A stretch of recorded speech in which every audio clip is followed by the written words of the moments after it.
essentially to those who are watching this, hindi naman napanood yung unang ep. So it's just us, we're high school friends, we're talking about our lives back then, how it affects our lives now. Generally, basically, kwentuhan lang. This is a very self-indulgent thing that we're doing. So, kwentuhan kami, kasi ipopost namin. Tapos feeling namin may manonood. Kasi ganun kataas yung tingnan sa sarili. Okay lang. Pag may manood, tama ako.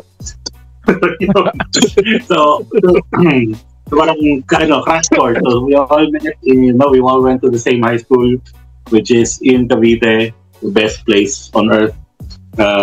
We graduated in 1998. Way. So and ngayon, like ang pag-usapan namin is like every school has a bunch of stories, a bunch of lore, and some of them are known throughout the entire student body. Yung iba sa batch lang yung kwento. In some of the cases, a specific group of people lang yung nakakalam ng kwento. So we're going to try to remember the things na yung mga kwentong kumakalat nung high school kami way back in the 90s. Which actually for me, I'm very very happy na nung time na nung bata tayo, basically wala pang hindi pa lahat ng tao may camera. So, yeah. And wala pa social media I'd rather not have documented. So bisa natin sa buti nga walang camera. May mobile phone nung araw sa atin, di ba? Alin? Isa lang yung may mobile phone sa atin nung araw na yun. Nung araw. I mean, that time. So, yung mga brick na. And wala naman tumatawag sa kanya kasi nga siya lang naman yung ano yung pamilya niya siguro. Basta, I guess, ngayong mas mature na ako, na-realize ko na may need naman na magka-cellphone siya dati kasi nga, for emergencies, ganyan. Pero nung bata tayo, yung iniisip ko, parang wala naman tatawag tayo eh. Parang kakasano nga. Sabi face to face, tatawagan ko. But a nice guy though. I like him. Si Alfredo.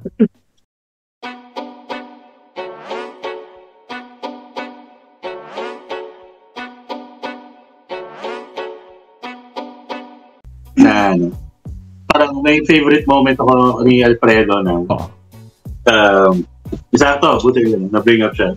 Kasi isa yun sa mga this is a good lore. This is a good lore. Informally.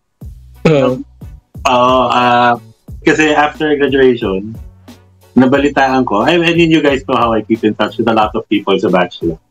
So, nababalitaan ko na si Alfredo, which is, again, a nice guy, pero to put proper context, maliit na payat. And sakto lang naman, hindi siya pangit, pero hindi rin naman kagwapuan. And even if, yung ina-attract siya nung high school na Hulk Hogan kasi parang yung receding hairline, bata pa lang. Yeah. Tapos, sobrang liit niyan. Sobrang liit, sobrang payat. So, hindi siya conventionally attractive. Tapos, meron pa siya mga mannerisms that would lead people to believe na bakla siya. I mean, saka isa pa, isa pa, he's always, di ba, among girls. Hindi siya matropa sa mga lalaki. And then, nung after high school, obviously, college, ganyan, nababalitaan namin from different circles na parang girlfriend ni Alfredo si ganito, girlfriend nito si ganyan. Basta ang dami yung naging girlfriend na. Yung mga crush namin, nagiging girlfriend niya or the really may something. So, lahat ko, hindi namin mainip kung bakit. Kung paano nangyari, ganyan. So, ako and a few other guys, nag-conclude na lang, yung only logical conclusion na siguro sobrang laki ng TV. Yan pa ito. Kahit na, di ba? So, I started off as a joke. It started off as a joke. So, dahil paulit-ulit, kasi every time na may nangyari, every time may nababalitaan na may bago siyang girlfriend, yun na lang, parang laki talaga ng titi ni Balini.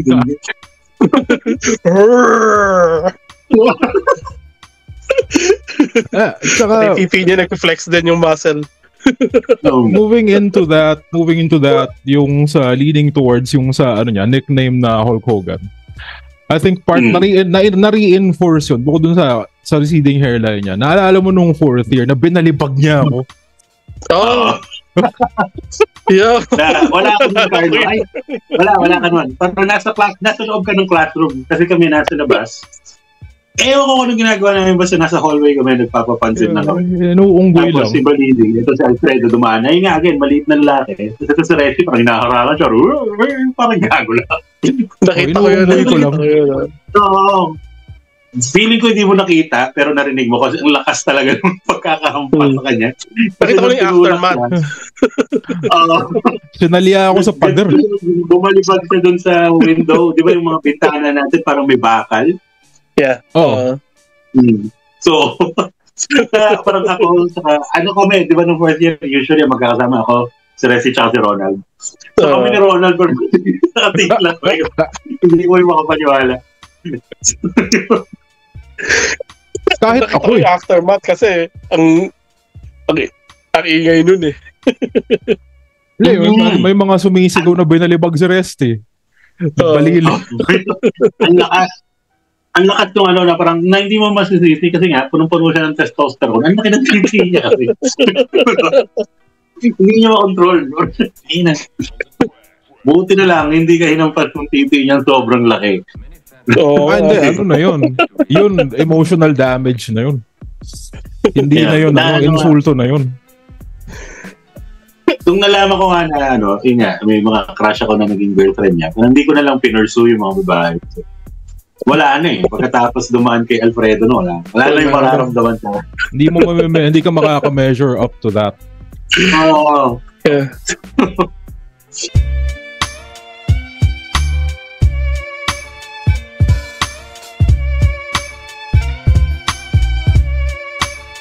Pero sige. So, yeah, yung stories like that, nagro-root So, gusto ko malaman, eto kasi, hindi siya urban legend kasi apparently totoo, pero I think, Carlo, ito lang makakapagkwento ito kasi mga kaklase mo yung gumawa nito eh.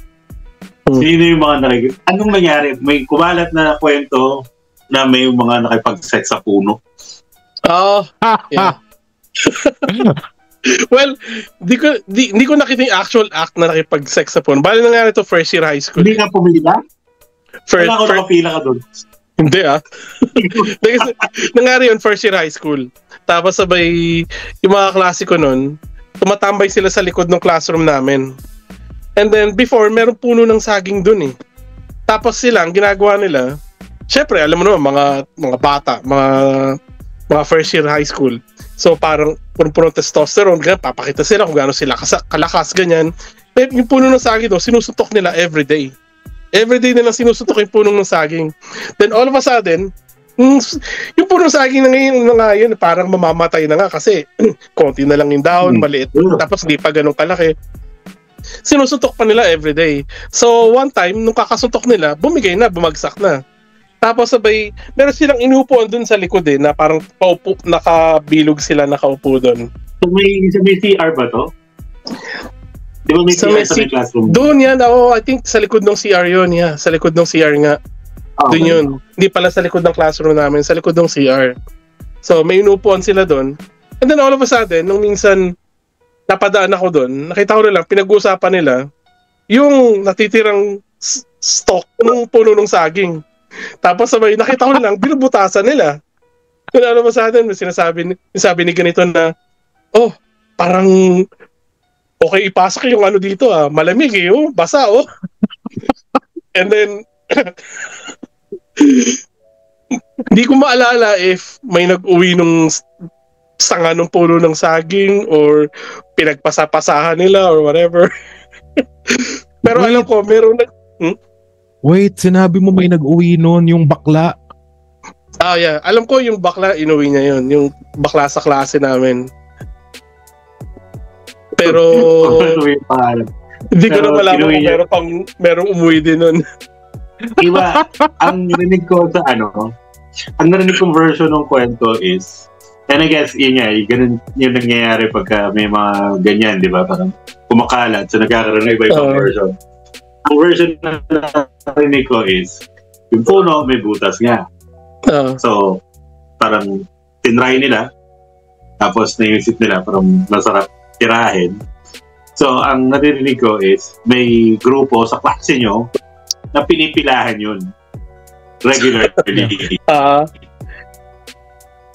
Parang pipila sila. Tapos papasok nila sa puno. Hindi nila inuwi. Doon nila ginawa. Tapos parang may inuwi na lang afterwards. Hindi ko kung ginawa nila siguro pero hindi ko nakita. Pero ang alam ko, pinag-uusapan nila na, pasok mo kaya yung ganito rito. Parang okay, malamig, basa, ganyan. And then, ang alam ko, inuwi yun nung isang kaklase namin na, yun nga, yung bakla sa klase namin that time. Pero, kung ginawa nila exactly in that nung sa lugar na yun, hindi ko alam, wala ako. Kasi nung napalitaan ko yan, second year? First year din. First year din. Kasi marami ding maraming dumadaan-daan din dun nakikita sila na syempre hindi ko lang actually nakita nila na ginagano nila yun. Pero marami kasi dumadaan din dun. Tapos sila, parang di sila nahiya pinag-usapan nila, sasabihin pa nila, uy, dito mo, papakita pa nila, may butas. Labo. Kaya nga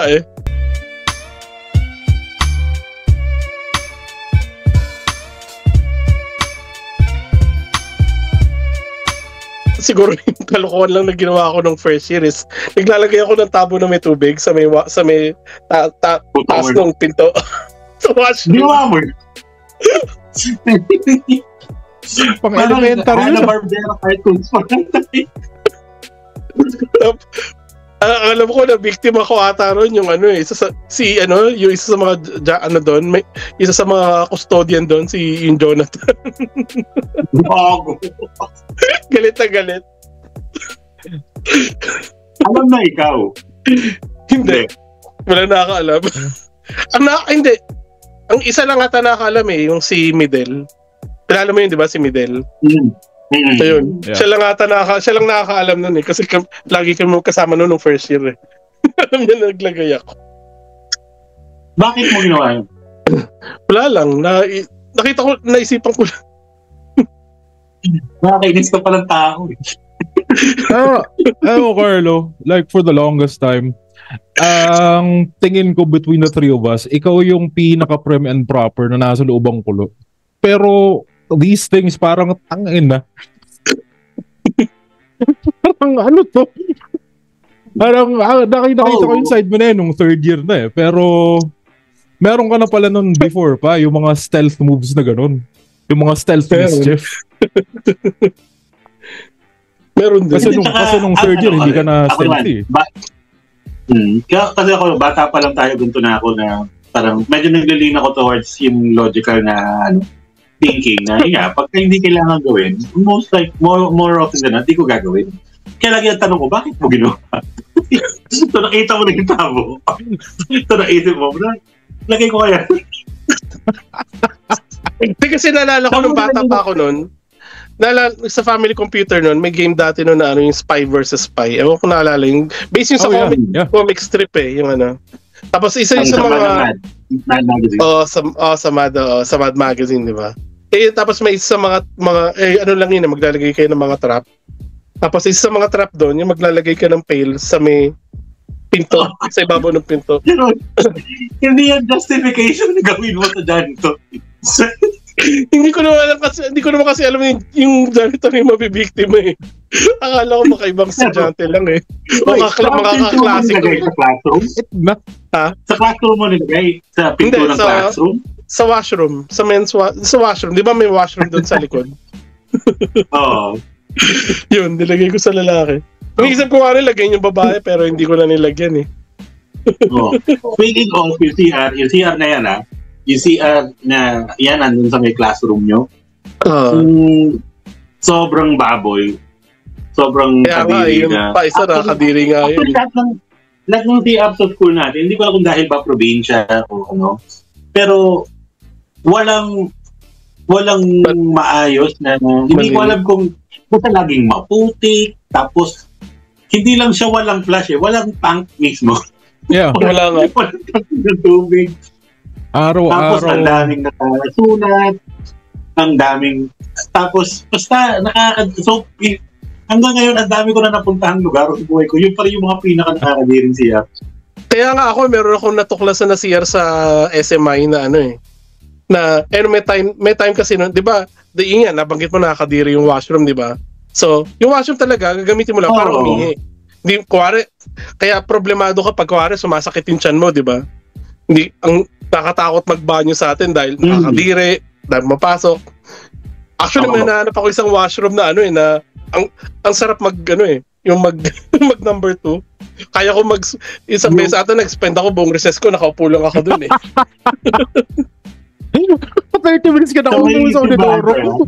Hindi kasi natatay ako noon. Tapos sobrang sarap tsaka tahimik ng lugar, ang linis ng washroom. Nispend ko na yung buong recess ko dun. So yung may sa may simbahan? Oo, sa may simbahan. Palinis. Dadaan ka lang doon sa di ba yung mayroong hidden canteen, di ba yung may shake, yung may shaken doon. Sila yung nagturo sa akin na may washroom. Sa akin yun, din ako doon one time lang, talaga hindi ko nakaya. Pero malinis, di ba? And hindi, pero na tayo nun third year or fourth year. So, di ba ang layo ng classroom natin? So imagine mo yung figure ko habang naglalakad. Ang layo na nila. Sa kabilang side ng campus. Kahit na may malapit lang sa baba, kasi sobrang nakakabiri. Kaya nga Sobrang baboy pa rin. Oo, sobrang baboy nga. Yun nga, naalala ko yung sa kwento. Di ba, every year merong retreat, yung magsistay. Yeah. So, yun yung may kwento na kumalat na merong lower batch sa atin na tumae sa Coleman.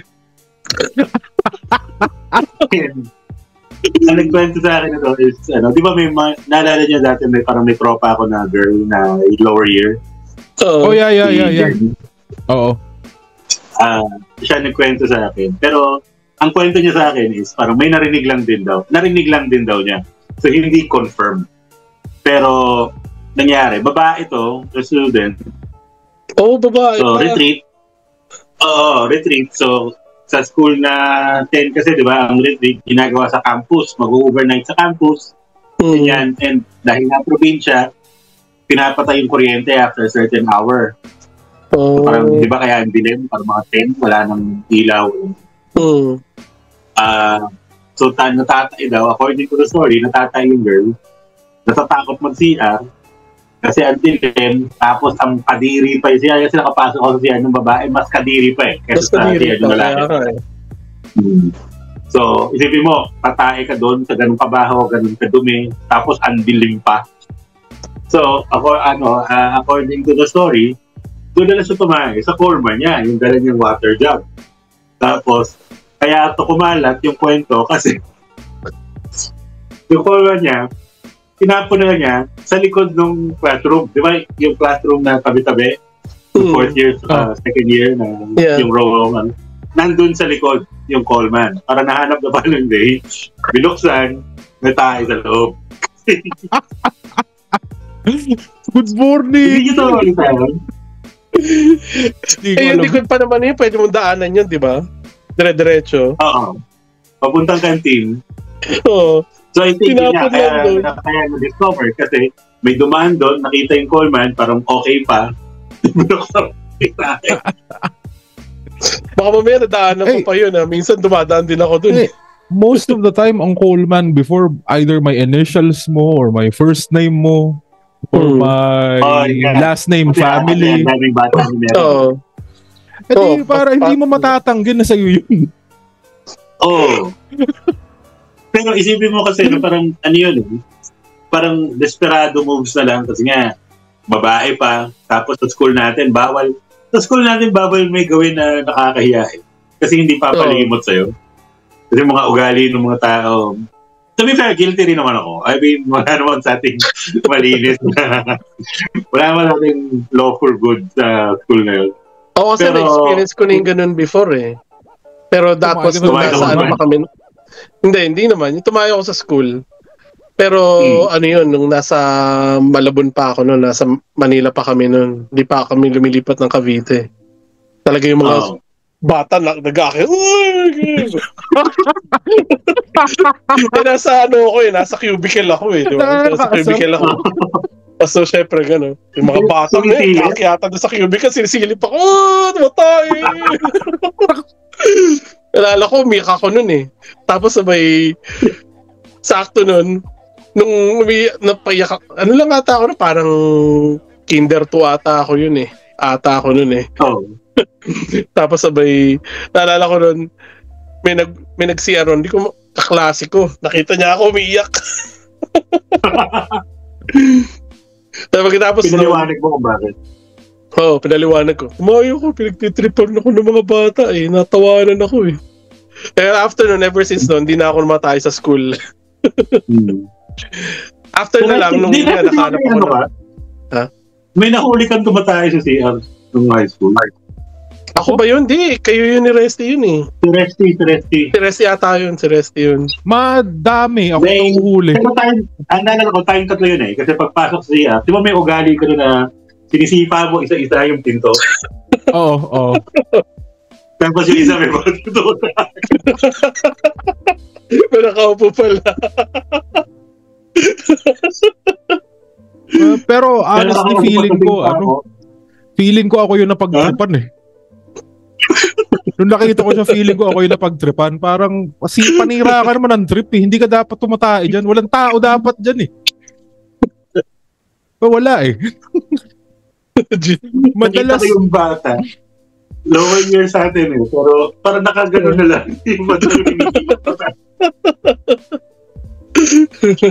Hindi, tsaka pag sinipa ko yung pinto, talagang sipa talaga eh. Hindi siya yung sipa lang na... may natanggal kong binisira kang pinto nung dati. 2. Di ba? Tag-isang CR. May nasira akong pinto sa tag-isang CR. yung CR, yun yung ano, di ba? Yung CR, tapos hagdan, tapos kantin yung katabi, di ba? Oo. Yung sa baba. Yung CR rin, hindi napapaginipan ko pa rin yun eh. yung may na, ano siya, na tumatae, yung sa may clinic. Sa clinic? Malapit sa transport. Yung may tumatae. Pero doon ko nasira din yung pinto. Tapos yung sa isang CR, yung pinagtaguan mo yun, Carlo. Pero iba yun. Naalala ko kasi, yung sa sinasabi ni Carlo na CR, naalala ko may nasira ang pinto doon. Kasi nung sinipa mo, natanggal yung pinto. Kasi Carlo, may sa urinal. Pinano mo yung pinto sa likod. Ayaw yung slide ko. Slide. Kasi Carlo ako, hindi niya alam kung ano nangyayari. Bigla na may pinto. Bigla na may pinto na nagsaslide sa likod niya. Si Carlo parang, Hoy, putang ano nyo naman. Ano to? Napaka-helpless nung position. Hindi ko alam kung umiiyak ko dun eh. Tapos sabay na ano ko na lang yung pinto, bumabagsak na sa akin. Tapos alam ko may ginawa kayo sa pinto pero hindi ko alam kung ano eh. Yun nga, nasira ako siya. Incidentally, never tayo nahuli for those things. Parang, ano yun, parang destruction of school property. Wala pa, malaking bagay yun.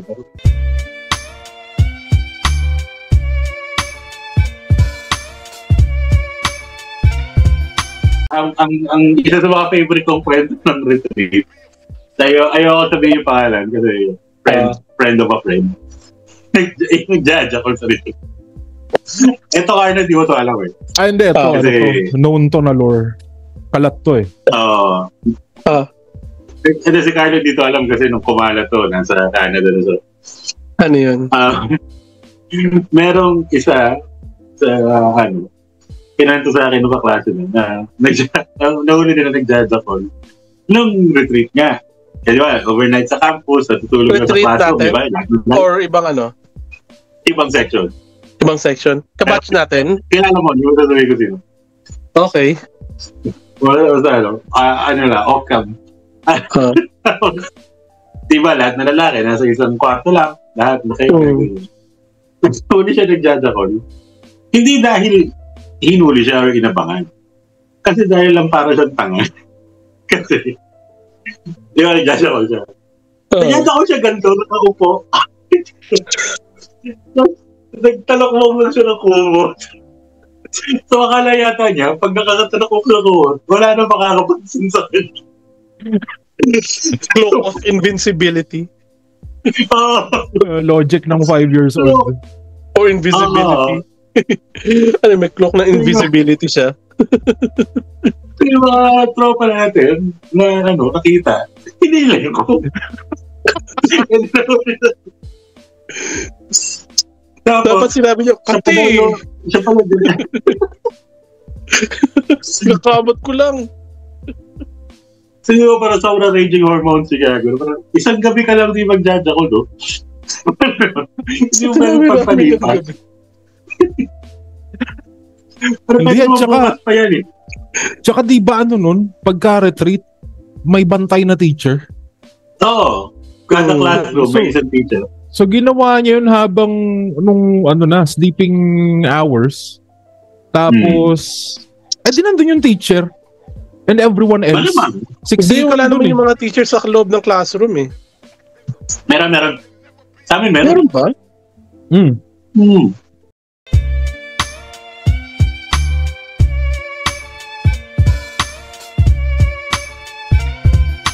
Favorite kong lore ng SMI, yung si Michael, yung pehe.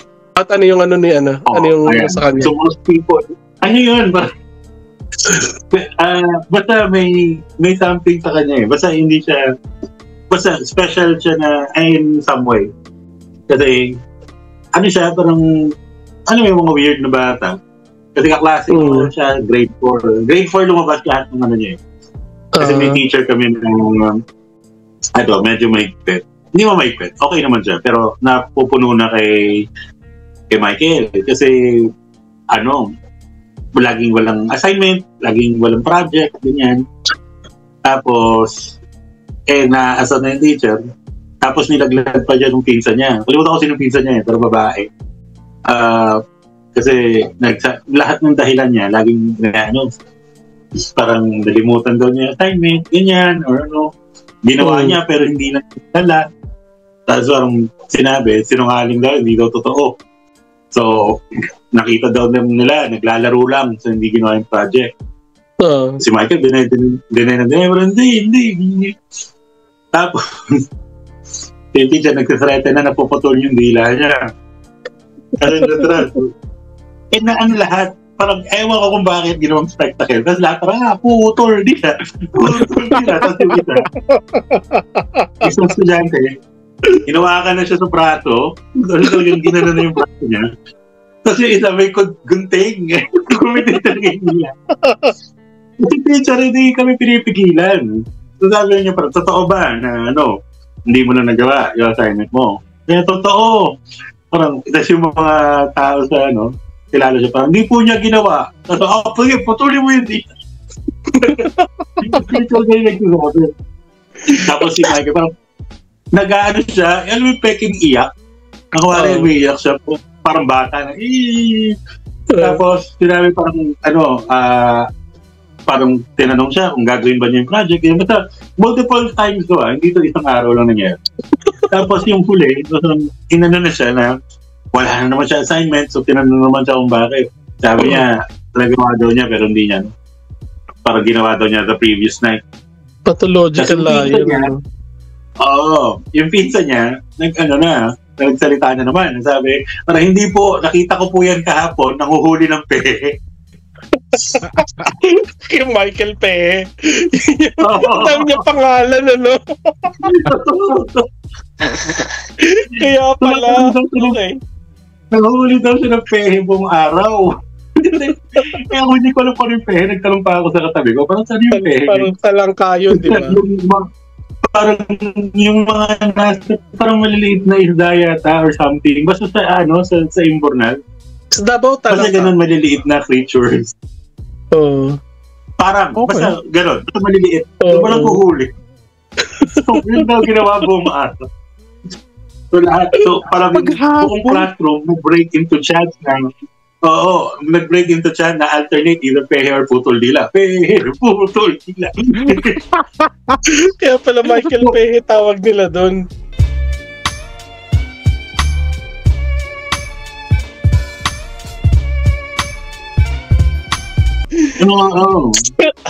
And may, basta sobra ka siya eh. Parang, in my mind, parang legendary figure siya na, kasi, may,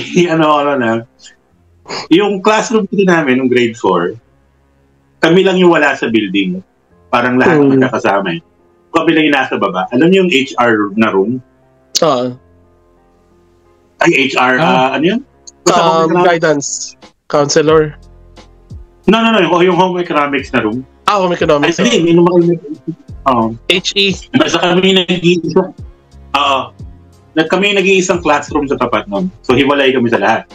And, ang katabi nun, pader. Yung pader, separating yung school natin tsaka yung public school na katabi. National. National ba yun? National. National. And may, Paris yung pala pader na yung pader may butas. Maliit lang, pero kita mo yung kabilang school. So habang nagkaklase kami, nagtuturo yung teacher, may isang bata dun sa kabilang school, nakasilip dun sa butas, pinapakyawan kami. So lahat kami, tanong na yan ko.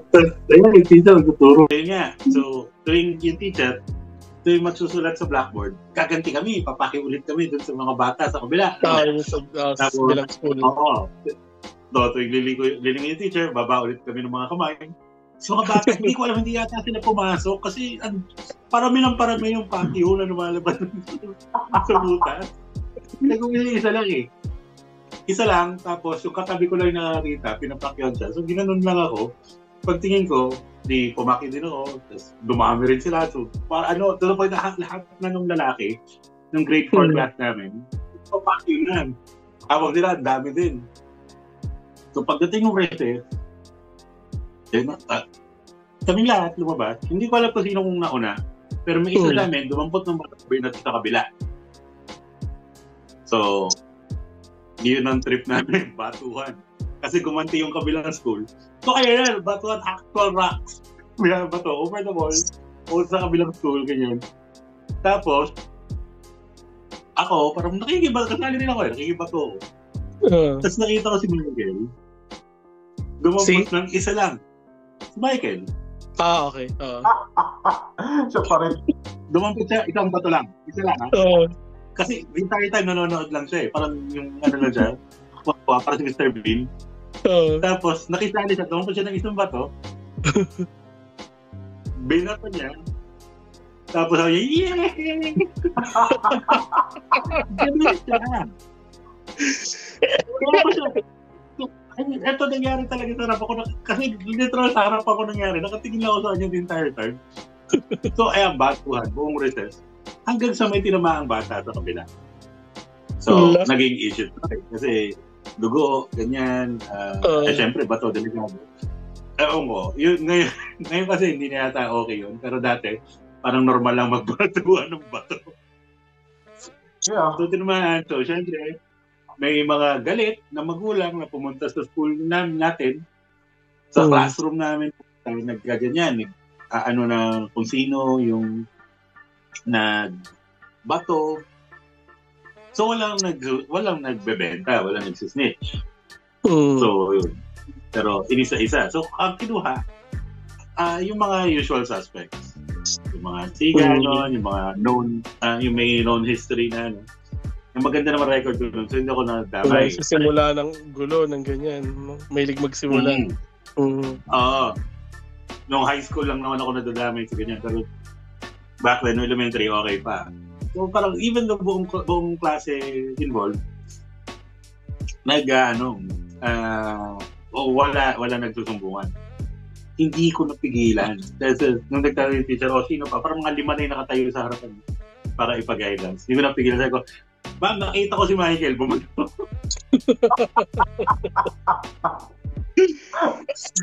Gusto ko naman. Tapos, tumingin siya sa akin. Sabi niya, hindi Sabi ko, sinungaling, putulin yung dilan.